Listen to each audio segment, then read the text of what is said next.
అందరికీ నమస్కారం. అంతర్ముఖయానంలోకి స్వాగతం. విముక్తి.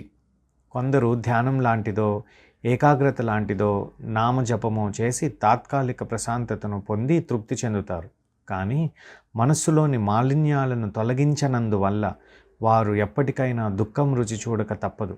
నిజానికి వారు పొందుతూ ఉన్న తాత్కాలిక ప్రశాంతత వారు ఉన్న సౌకర్యవంతమైన లేదా రాజీపడి సౌకర్యంగా ఫీల్ అయిన దాని ఫలితమే, లేదా మనసుని మొద్దుబారిచిన దాని ఫలితమే కానీ సాధన వల్ల కాదు.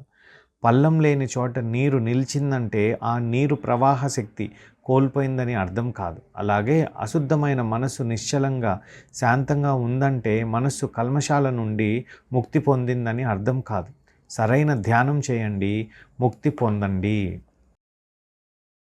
మా వీడియోస్లోని కంటెంట్ కనుక మీకు నచ్చితే ఈ కంటెంట్కి సంబంధించి షణ్ముఖానంద్ గారు రచించిన 2 పుస్తకాలు ఉన్నాయి. ఒకటి నేటి సమాజానికి బుద్ధుని ధర్మం, అట్లానే ఇంకొకటి అంతర్ముఖయానం.